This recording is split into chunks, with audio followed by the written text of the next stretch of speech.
What's up, everybody, and welcome to Enjoying the Review. I'm your host, Incomparable Zach Jones, joined as always by the phenomenal Ajay Singh. AJ, how's it going today? What's up? What's up? I'm surrounded by cats everywhere. There are Okay, two cats here and they're hanging out. we'll see if they attack you during the show.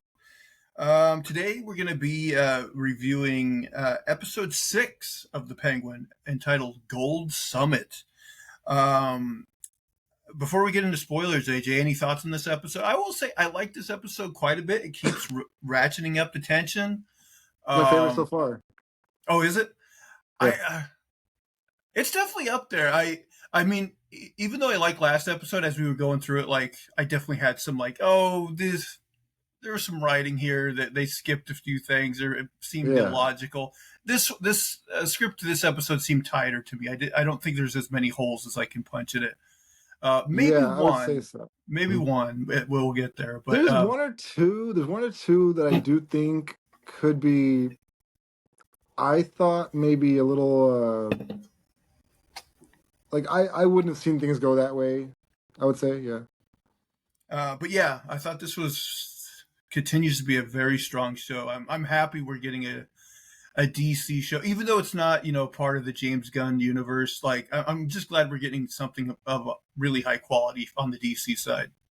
Yeah, I mean Marvel did a good job of like taking these stories and like making them like part of an actual world. Like they don't take exactly the comic because you Right. can't do that. You can't Right. take the campiness and all that stuff. It's all silly and there's so much filler that needs to be put in. Comic books are just like a few words here and there. But like these people seem to at least I mean, I think for the most part they know the character. They know the DC world because there's a lot of like, information in this show that you might not pick up on, but it's all DC stuff that's like throughout the comics. So they know their stuff, but at the same time, they've altered the show in a way where I think, I don't know enough about the character, but I think keep intact, I think, the essential spirit of the character, but they do make the right alterations that work really well. The good moves, good changes. Yeah, like he definitely seems like character wise like the Penguin from the comics, but they've made him fit in this, Matt Reeves the Batman Yeah, world. there's duality to this character. I mean, like in the beginning, he tells that story of that wise mobster in his neighborhood that everybody loved and was just there to help people, and and also they changed the fact that he was just a rich guy from the beginning, just an all through and through. Like they started out the story with a guy who's from the very bottom, humble beginnings, rising to the top, you know. But so that's in itself a great change. But beyond that, like the duality of the person, the fact that he's willing to like go through insane, like what seemed like the darkest depths to like get what he wants. But at the same time, you do wonder, like you do see him having these thoughts and these ideals that seem commendable. Right. Um, it does make me think that this is some sort of like Machiavellian rise in his mind, where he's like, you know, the prince or whatever, who has to rise to the top by any means necessary and then do what's right, you know? But I think in that journey, he might instead become that heel, that bad guy, that evil person, because he sells himself in that journey. While he's going to the top, he becomes the person he's trying to pretend to be, trying to be that so he can get there. I kind of feel that same way. Like he views himself as like one day he will be that like Rex Calabrese guy, but I think Yeah, he's going to get to the top and realize that he's not that guy, or yeah, maybe he thinks he's that guy, but it's very apparent that he's not that guy, yeah. or something Mhm. like that, But yeah, I like where it's going. All Mm. right, AJ, let's get into spoilers. Yeah. Um, so at the end of last episode, we had that scene where him and Victor find the underground place trolley system, and they're like, "Yeah, we're gonna fix this up. Mushrooms will grow good down here and everything." And I'm like, I wonder if there's going to be a time jump and we actually get to see this place up and running. Now, I don't know. if they actually specify how much time has passed since the last episode, but it's got to be some because they got the mushrooms growing. They got this place, not all the way up Operation. operational. Not they're still having trouble with power and stuff, which we'll get into. But like they got it operational, so I got to figure at least a few months have passed, right? I mean, yeah, I mean, it looked like he had engineers. I think people who were actually like putting stuff together that I think a normal person wouldn't be able to do. So it seemed like he had like, a whole team on this project, right? Like, Yeah, like he's got a lot of people working for quite him the on. investment. Yeah. Yeah. One thing they don't address though is like, okay, like Gotham is flooded, but like all these underground tunnels are fine. Like you Yeah. would, like I don't know how Gotham is designed, but you would think like at least some of those tunnels would be flooded as well. I don't know. Seemed odd to me. Yeah, that's true. Well, we don't know what part of the DC universe. Did they say that was flooded? Well, like they definitely like make it out that Crown Point got the worst of it, Oh, okay. but it seems like when you watch the Batman movie, like he detonates the seawall like all around. So, like Yeah. I would think like most of the city would be somewhat flooded, and maybe Crown Point just got the worst of it. But then again, it's like I know this trolley system like runs underneath the whole system, but at least like the point closest to Crown Point, you would think would be messed up, still flooded or whatever. I don't know.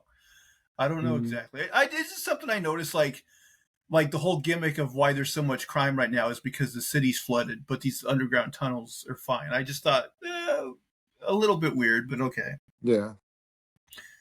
But anyway, I mean, look, man.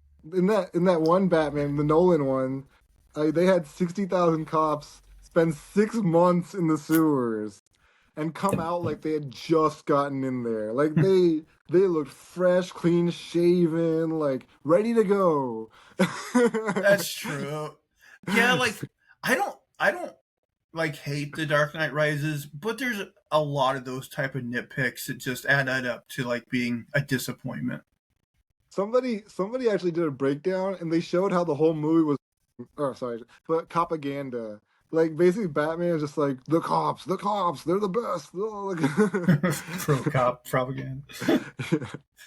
Well, that's one thing about Batman is like he will go against like corrupt cops, Yeah. but like he is in essence like enforcing the laws that are on the books that are written by corporations basically and the richie rich. That's So true, but in the comics he's always like working so closely with Gordon because he can't trust the units and the police.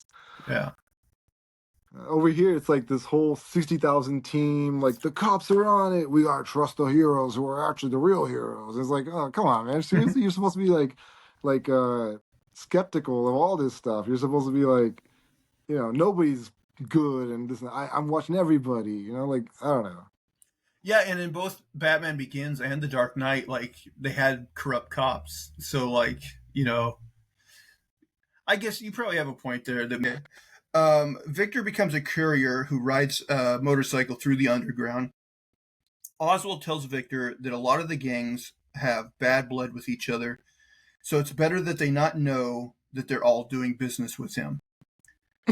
Oswald says that the triads have the hookups to bring the business international, so that's like who he's trying to cater to the most.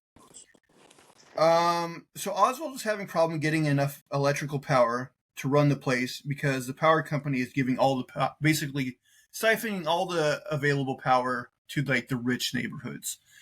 Because of the flood, they're still having power outages, and so like Crown Point and places like that, the electricity is cut off, and they're siphoning it all to the rich neighborhoods.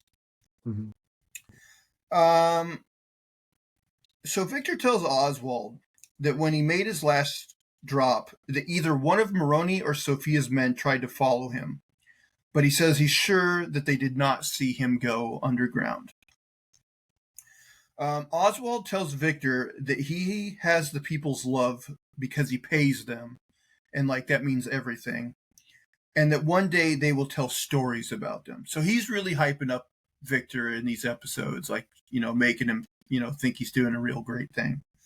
Mhm. So now we move over to Sophia. Sophia and Dr. Rush have like some sort of weird S&M thing going on. I gotta say, like, anytime we see Dr. Rush, I feel like they're just like really cementing like this is a creepy dude. But like if they don't start giving us like more to him, like I kind of like don't need to see more of him until like the Exactly. Yeah. What's Yeah. his deal then? What's the point? And like that grossed me out so much that she hooked up with that dude because he was so creepy, man. He This is, whole yeah. thing, like, ugh. Read that dude. He's so weird. Oh no, it's gross. But then again, like she's out there in her own way. She's definitely like yeah.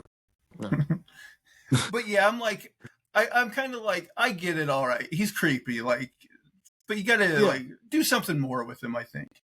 Right. And I'm sure they will, but And even their sensuality was like weird sensuality too. Like he's like what, tied to a chair? Yeah, and he's naked. Yeah, he's got like like whip marks on him or whatever. And he's like tucked in there. Like I don't know what the deal is between them two, but yeah, it seems just like So now we get a scene between Sophia and Maroney. Sophia tells Maroney about how her man lost Victor and that he disappeared just like the other men in Oswald's crew that they have been surveilling. So they're trying to like find out where Oswald is, and they have men like tail their guys, but they're not seeing them like dip into the underground, I guess. Yeah. Which you would think like one of them would slip up and they'd see him, but apparently not. Maroney says that Oswald is like a weed, but Sophia says that he likes the spotlight too much to stay hidden. Maroney tries to warn Sophia that Oswald is getting too powerful, but she says he needs the triads and that they made a deal with her. But then Maroney says they are going to buy from whoever is selling, and right now, that's Oswald. Mm-hmm. Sophia says they need to make it perfectly clear that playing with Oswald comes at a cost. So now we move over to Crown Point. Oswald in his like apartment, he's staying in there. Oswald struggles to get enough power to make the apartment hospitable to take care of his mother. Like he can't get the generator working, so it's like really cold in there. He can't get her record player to work, things like that. He tells her that she won't be there for long because they have big money coming in. And again, like this is like how many times during the show he's told her something along those lines. Like he just keeps telling her like, yeah, my day's coming, that sort of thing. Oswald's mom has like an Alzheimer's episode, and Victor plays into it by telling her that her son Jack is still alive. And so then Oswald's like, no, don't do that, don't play into that, and he kind of like, brings her back down and tells her the truth, Oswald gets a call from one of his men that says the triads are not going to deal with him. And so Victor pulls up a news story that shows that Sophia and Maroney had 3 of his dealers killed, strung up with their pinky fingers cut off. It's like, an ode to her brother. And like, so this is a direct message to the Penguin.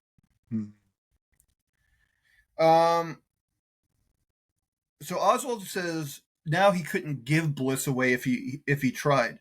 But then that makes, the light bulb go off, and he goes, that's just what I'm going to do. I'm going to give it away. So Oswald instructs his men to flood the streets with Bliss for free and give everybody a free taste. And so I guess his thing is here is like, if he does this, like, there's going to be so much of it on the streets that like the other gangs can't really ignore him. And it'll pressure them into making a deal with him, I think is his line of thinking, correct? Yeah. So now that guy named Squid, he sees Victor and notices that he's wearing high-grade shoes, and he asks him where he's getting his money from. Squid threatens to go after Oswald's mom if Victor doesn't help him out. So Victor seemingly agrees to let Squid in on the business, or at least like pretends that he's going to ask the higher ups if he can join the gang.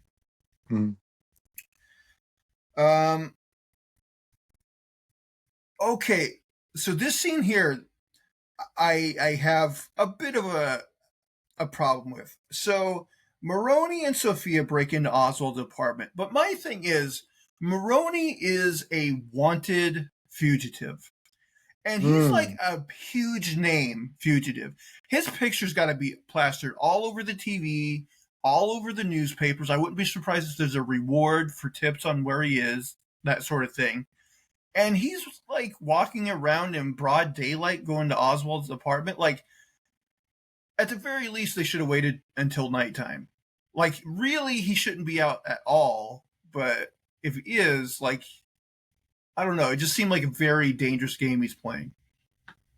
I don't know. Their mob families are different from real mob families. Like in America, when you're a famous gangster, there's always like media kind of watching you, even paparazzi. They're like, whoa, that's, like there are people who are like, keeping some sort of like visual, record of what's going on. Like there's somebody watching at all times. And Sophia Falcone is an obvious, member of a crime syndicate. Her whole family just died. Like, there's too many eyes should be on her right now for them to be hanging out anyway. Like, yeah, I don't know. It's weird. That's another good point. I wouldn't be surprised at all if the cops were tailing her, because they definitely suspect her of like wrongdoing. Yeah.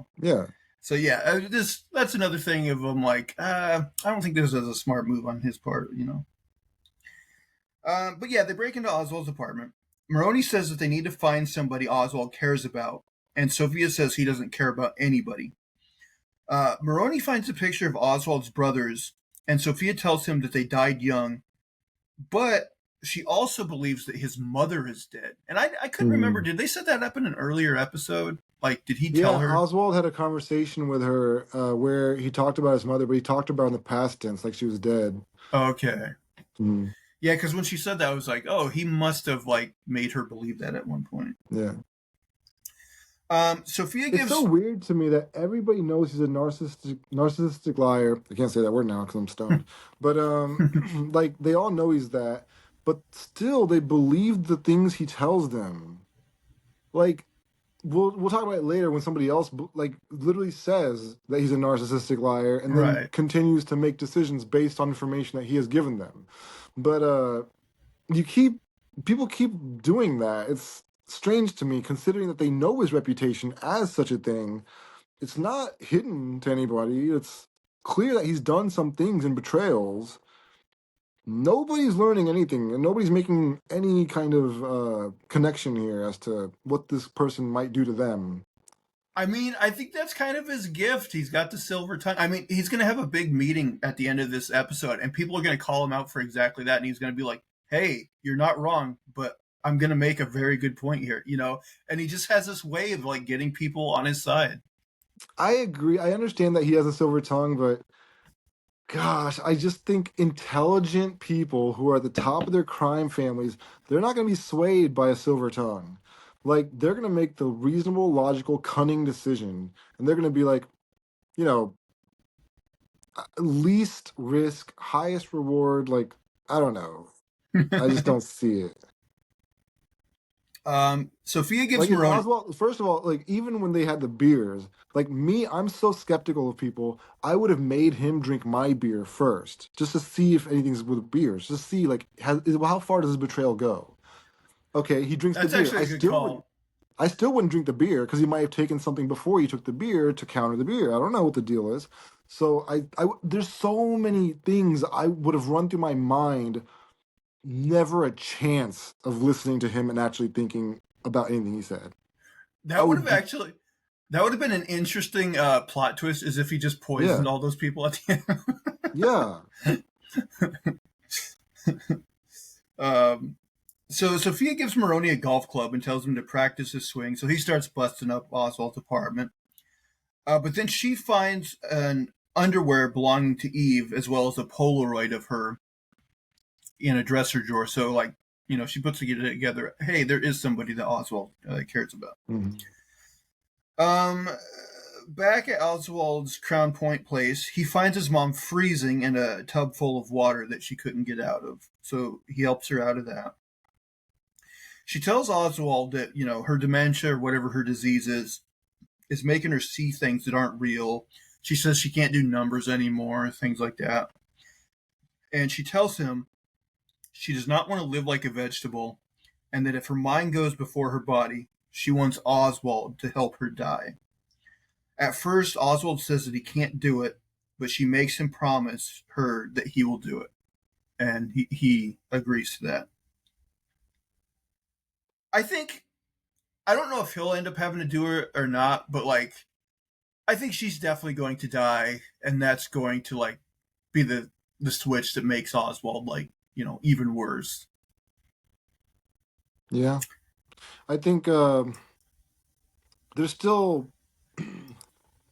that Vic Oswald relationship is also similar to me in that respect. It's not the same because Oswald has an unconditional love for his mother. I think we know that he would do anything for her.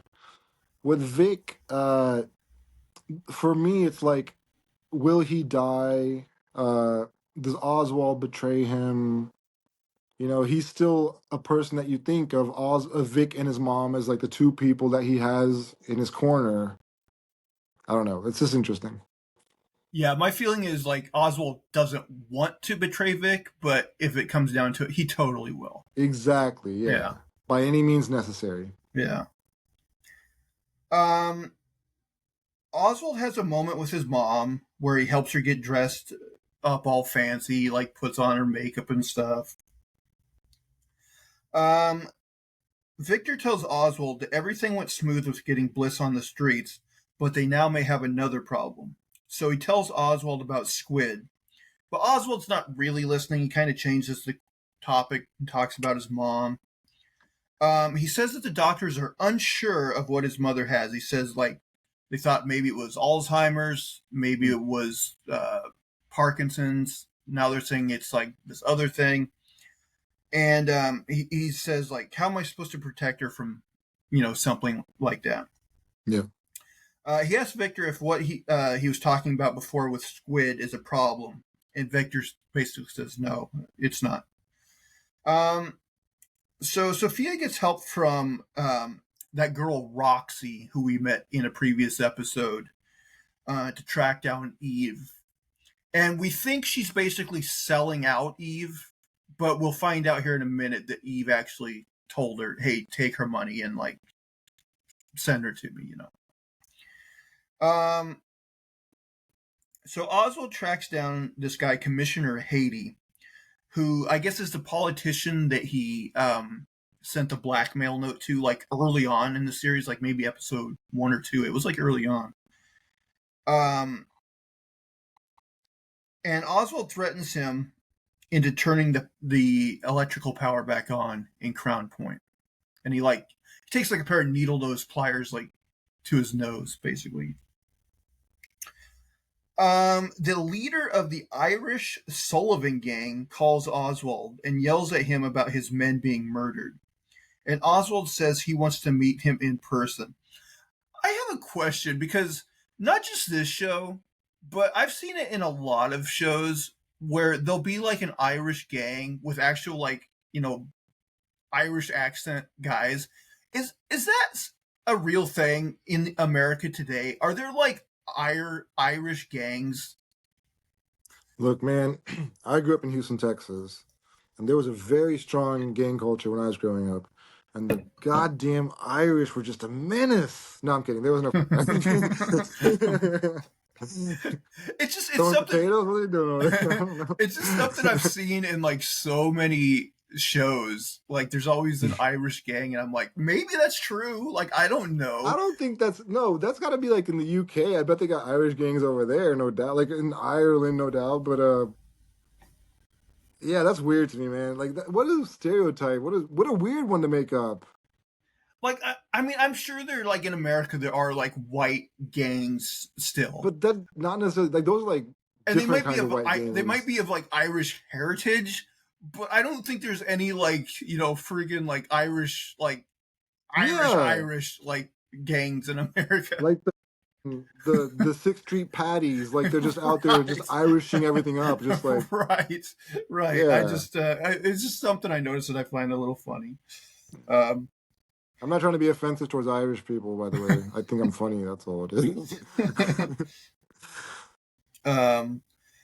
So Victor, now we get a scene between Victor and Squid. Victor tells Squid that his people are not looking for men right now.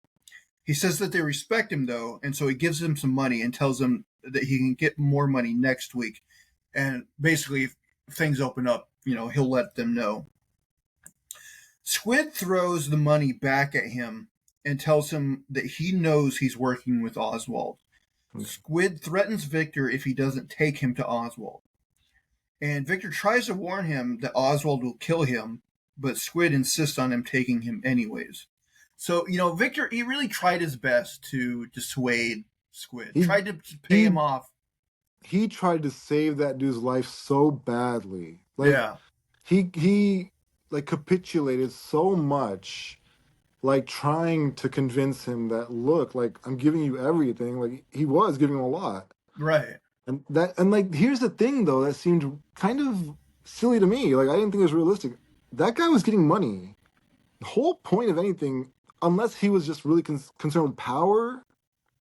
Like I know he thought he ran those streets or whatever the deal was, but I mean, people usually do that sort of thing because they want money. I know some people want power. Oftentimes it's money. And money is power, oftentimes. Anyway, but yeah, I mean, he was getting a sweet deal. And he was going to get more and more money.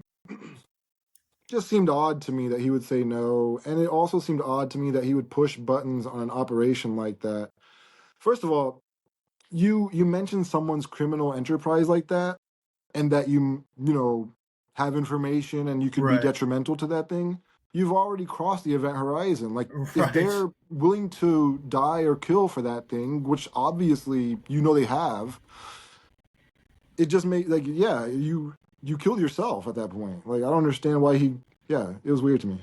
I got the sense that has a big ego. He sees himself as this big shot drug dealer, and thinks that if he can get an in with these guys, he legitimately will become like an underboss type guy, and he'll control Crown Point, or he already thinks he controls Crown Point, and so so that's the sense I got. But yeah, I mean, you're right, Victor. He should have just took the money and been like, "Hey, free money," but he didn't. So Victor ends up turning around, shooting him, and killing him. And you can see Victor feels really bad about it. There's like a weird thing that movies do where like our own suspension of disbelief works in this way to kind of make them seem clever. But like the whole time he was talking to that dude, he had his hand in his pocket. Like we picked up on that, and we picked up on the tension and the situation, but we choose to believe that the person on the other side doesn't pick up on that. And the truth is, he would definitely have picked up on that. Yeah, probably. And although, since he knew Victor from before, he probably did kind of think of him as like a weakling. Like he's a stuttering, timid weakling. Yeah. And maybe he just didn't even open his eyes to the possibility that could mean something. Right. Yeah. But after he kills him, he's Victor's like, "Why did you make me do this, man?" And I'm kind of on his side. Like he did kind of make him do it. He made him do that for sure. A series of very poor decitions. Yeah, he was like, "Dude, kill me or else I'm going to do things to mess up your life." Right. Yeah. Although he probably actually could have just taken him to Oswald, and Oswald would have probably just killed him himself. That's true too. Yeah. he didn't want to make it Oswald's problem. That's the thing. Yeah, because he knows that Oswald, would not be happy about that either. So, I thought it was more that he just realized that Oswald's plate is really full. That too, and that he was like, "I'll handle this on my own," like sort of thing.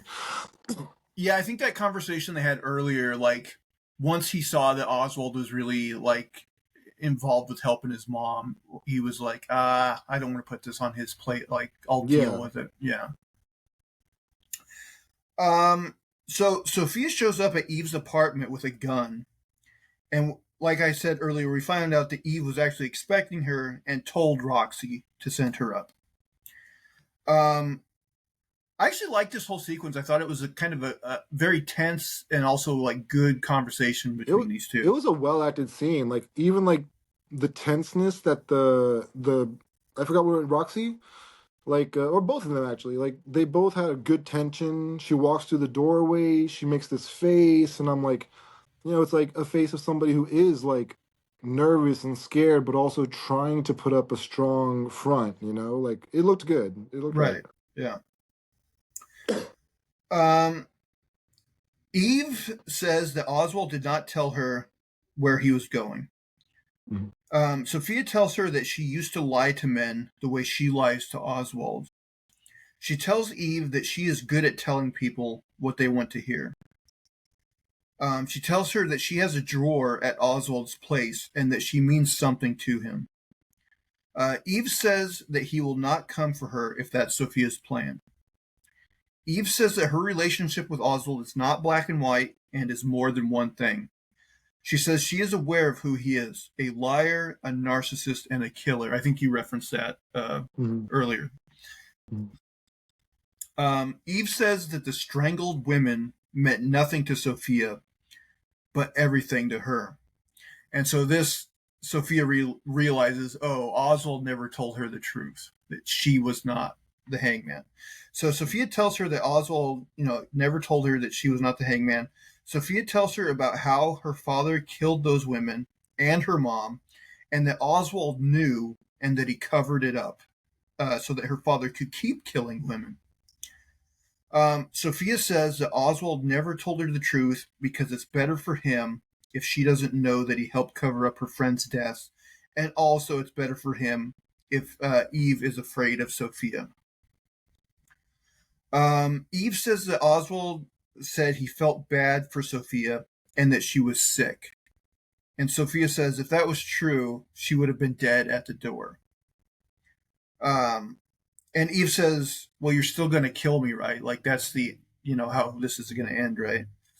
And Sophia says she knows it was her. She knows she was his alibi, and that she knew that Oswald killed her brother. But Eve says she did not know that at first. Like she eventually put it together, but she didn't know at first. Sophia cocks her gun, and Eve tells her that when she's done, to just please leave her girls alone. She tells her that her girls have her back and she has theirs. Sophia says whatever she was born into, she never had that. And so she decides to spare Eve and begins to walk away. Seems like a weird decision to me. Because Sophia, she's the same person who made Oswald tell a lie, even though she knew he was lying, and still killed a kid, gunshot to the head. This woman was the alibi for the murder of her brother. And she eventually knew she was. So, yeah, that's definitely a death sentence.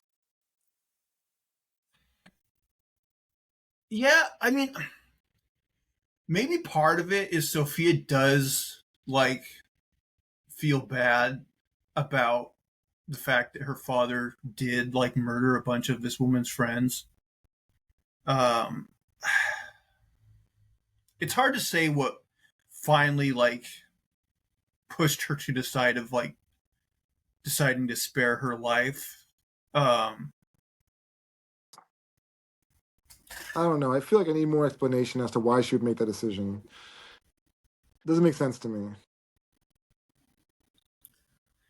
I mean, the thing that bit of dialogue where she's like, "Oh, I never actually had anybody that would have my back." That seemed like the bit of dialogue that like pushed her into making that decision. I mean, that's all simplistic stuff, though. Like we know there are different relationships out there. Like this is not a revelation that wow, you have people who care about you. Oh my God, this changes everything. Like that's been done since the beginning of time. I have kids, I have a family. Please don't kill me. Like, but this is a cold-blooded like killer. She killed a kid.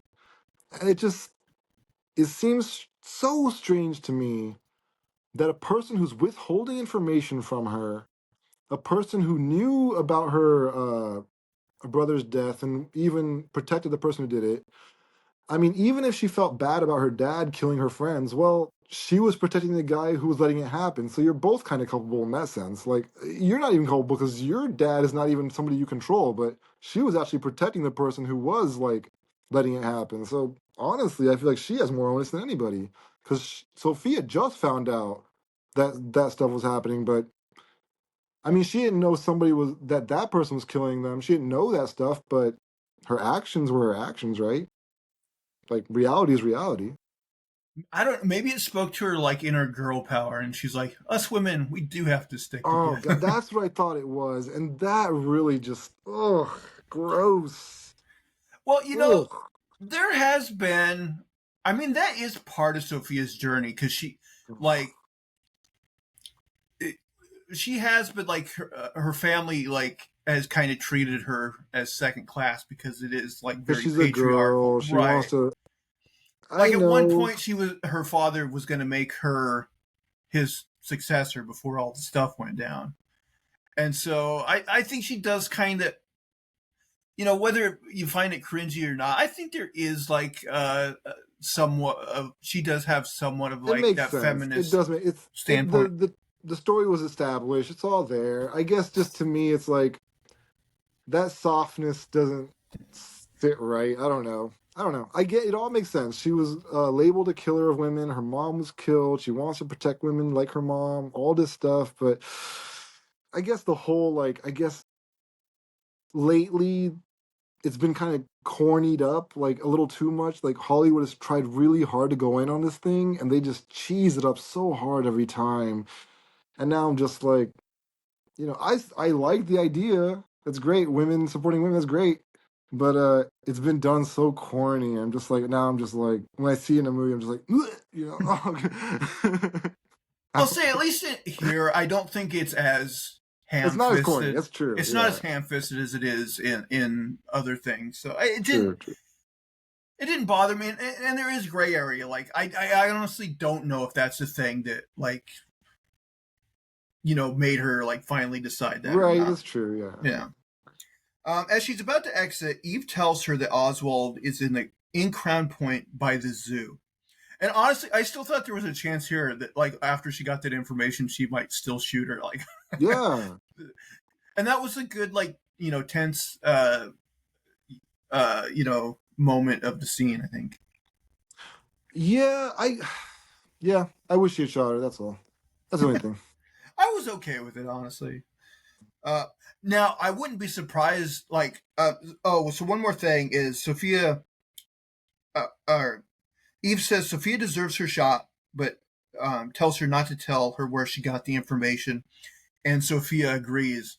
Now, I would not be surprised if Oswald puts it together that Eve told her, and he kills Eve. Yeah. Yeah. I could totally see that. I just I guess it would have been more satisfying for me to see Sophia did it just because it was like a more revenge thing. Whereas if Oswald does it, it's more out of like cold blood. I guess both are interesting though. They both, yeah. All right. I think. I mean, Sophia is willing to kill a lot of people, but like, I think at the end of the day, like the big fish is Oswald, and like that's who she Yeah, wants. Yeah. for sure. Yeah. So Oswald notices that there's something wrong with Victor, and he puts it together that he must have killed Squid.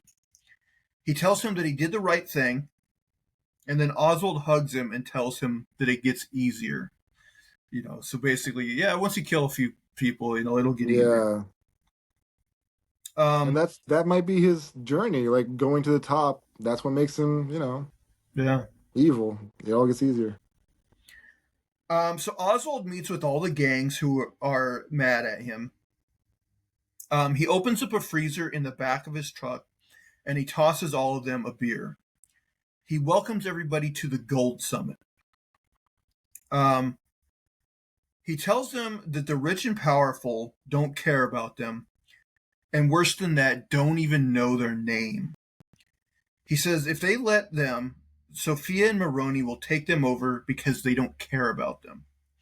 He says the rich and powerful hate each other too, but they're smart enough to work together and that these gangs need to do the same. So I actually like this speech of his because, like, there is truth in it, you know? He talks about how there's all these rich politicians that hate each other's guts, but, you know, they realize that working together, you know, yeah. It all look. I mean, he says nice things. I get their honeyed words, but I mean, logically, for your own survival, you already made a deal with the Falcones and everybody that you'll talk to them before you talk to anybody. So you've already put yourself at risk here. You don't know if Oswald Cobb is even powerful enough to even have this conversation in the first place. All right. You show up, you listen to what he says, you understand that he's betrayed people. Okay, you even accept that. Like, it's just too many things to jump through to get to that point. Like, not enough. These are mob heads. These are families. These are people who are powerful. I don't know. They seem like people who set the slots. You know? Yeah, they apparently are like all the like top like gang leaders of the city. So the leader of the triads says that Oswald turns on everybody he works with and refers to him as the Penguin and a bargain basement hustler. He says they can't trust Oswald and that he has no code. Oswald says that he does have a code and that he's putting his life on the line to share it with them. He said people are going to talk about this night. The night they learn to work with the ones they hate rather than work for the ones that don't even know their names. He tells them that everything they heard about him is true. He stole Sophia's product and he killed Alberto Falcone. He says, so what? He hustles and he does what it takes.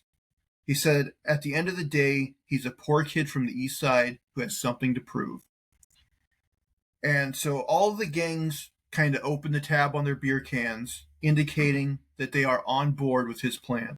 Look, that speech to me did not have enough of that zhuzh, or whatever you want to call it, to get that response. No way. What he said was essentially, yes, I'm that person. I betray people and I kill them. Also, to confirm why I'm that way, I was raised in a bad way. And he doesn't say I've changed or anything. You know, I'm that person. And they were all like, open your beers, guys. Yeah, let's trust this guy. Like, yeah, he told us he's a person that he does that to people. What? Well, I think one of the things we're kind of supposed to get out of that, why most of those guys were opening their beer cans, is they kind of self-identified with that like, oh yeah, I too was a poor person just trying to like come up in the world. So I think they identify with him. I get that, but everybody they work with is a poor person who's trying to get up in that world. You know, every single person is a henchman, every single person they come across, that's their life. You know, that's all they ever know. Like people trying to come up. You know, and they take advantage of those people oftentimes. The only thing I thought would make sense here is that they were like, all right, we know what he is. He's not trying to fool us. He's not trying to pretend to be our friend. Like he's telling us he's a snake. He's letting us know that this is the deal, this is the relationship, and we need to handle this knowing that. Yeah, I mean, I think that's a big thing is like, I'm letting you know I'm not a good guy. You're not good guys. We all kind of hate each other, but if we don't work together, then we got to work for people we hate even more, basically. Right, And yeah. So I do think that's kind of a convincing argument. yeah. Like I'm the monster you know. Look, this is Right. what I'm telling you, this is what I am. Yeah. The triad leader is hesitant, but eventually he also opens his beer can as well. Mm-hmm. Oswald toasts to taking back Gotham, and we also see that the brand of the beer is called Gold, so that's why it's the Gold Summit. Mm-hmm. I assume I'm not like a financial person, but I assume maybe that's also a financial like term, like a Gold Summit. I don't know. I'm sure, yeah. Victor notices that there's still blood on his shoe and wipes it off. This is back at the apartment in Crown Point. all of a sudden the power comes back on. So Oswald intimidating the politician got the power back on, and the record player comes back on. So Oswald's mother dances with Victor, but then the episode ends revealing that Sophia is in the apartment and she's watching them dance.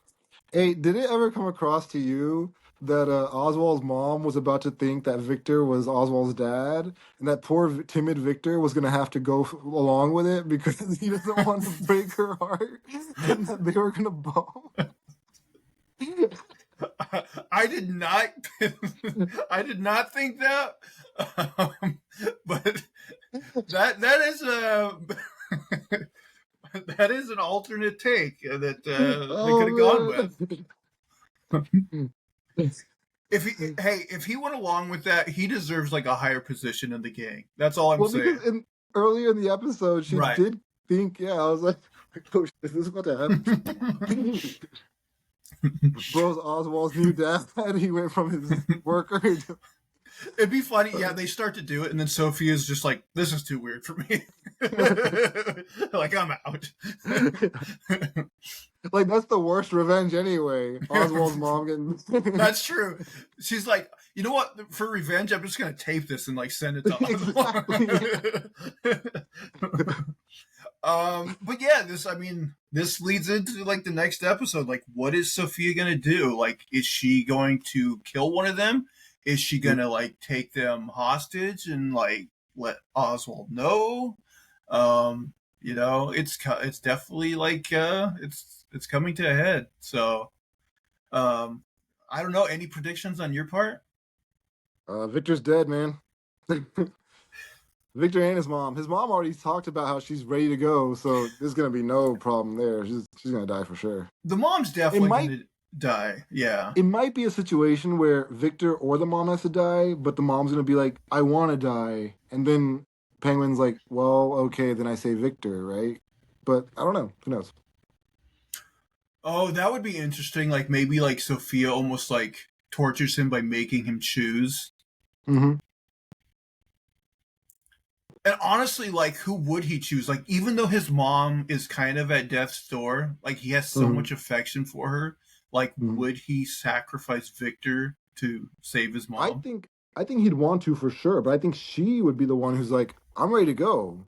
You know, she'd probably call him a pussy, just try to stop it. Like, she'd, you know. She does call him that, like, frequently. A lot, yeah. Like, bro. But yeah, overall, I thought this was a pretty, banger of an episode. I thought it was pretty good. Mm-hmm. Yeah, it's really good. I liked it. It was my favorite so far. I'd give this episode like honestly, I'd probably give it like I guess with the slight issues I had with it, little tiny issues, maybe like a 9.5 out of 10. It's up there. Yeah, I don't know. I'd probably get an 8.5 or 9. I thought it was very solid, very good. Mm-hmm. I think there's 2 more episodes left. Oh, wow. So, like, it's getting down there. It's like, not sure. You know what? Even though I don't think Colin Farrell necessarily wants to do a second season of this show, it's been so successful for HBO. Yeah. I think money's going to talk. Able to say no. Yeah. I think money's going to talk, and we're going to end up getting another season of the show. Well, if HBO was smart, don't you like lock these guys up under contract just in case you're going to make more movies with them? Like, I don't know. We don't know the deal, but I know like some they do that with some companies. Like they do that.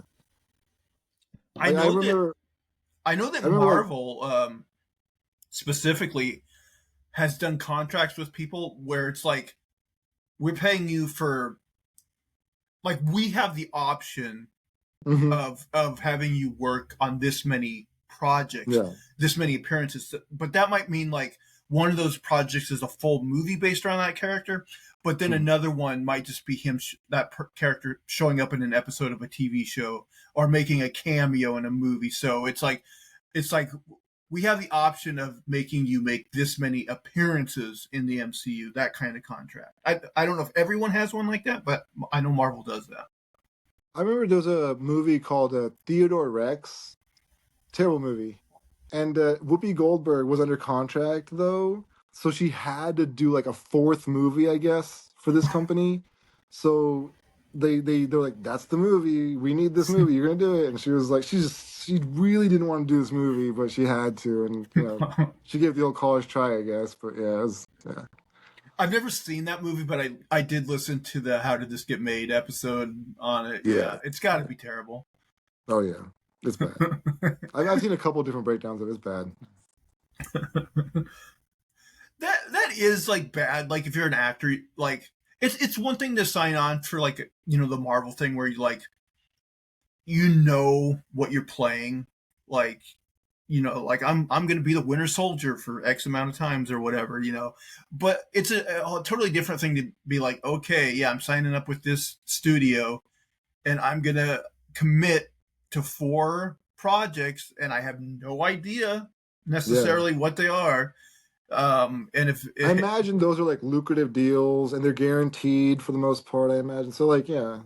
I mean, they're making good money, but it would suck to have that uncertainty and then to be called in for something like Theodore Rex and you're like, God, I got to try to make something out of this steaming I think pile. it often happens to people usually who are like just establishing themselves because it's a good investment. Like if somebody becomes a star in a movie, then you've got them for like 2-3 more movies, locked in, stuff like that.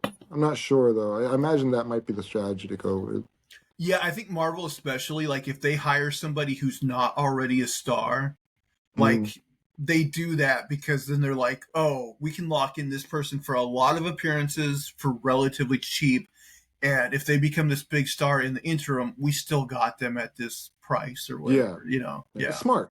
Yeah, it is smart. It works for both parties, Oh yeah, for sure. Yeah. AJ, any final thoughts before we call it a show? Man, I'm looking forward to the next one. And we keep doing Agatha reviews too, and those are a lot of fun too. I'm looking forward to that next episode. I think it's tomorrow. Heck yeah. Yeah, I think tomorrow they're actually airing the final 2 episodes of Agatha. So Halloween, yeah, right before Halloween. Great. Right. So I think our next review will be the end of Agatha. Yeah. Sweet. Yeah. So looking forward to that one. Yeah. All right, guys, that'll do it. We thank you for listening. If you will, please subscribe to the YouTube channel. Please subscribe in audio form on your podcast catcher of choice. Leave us thumbs up, positive reviews, all that good stuff. If you like, you can follow me over on Twitter/X at Zach Jones Live. That's ZachJonesLive. But until next time, we hope you're enjoying the review. Bye, guys. Take care.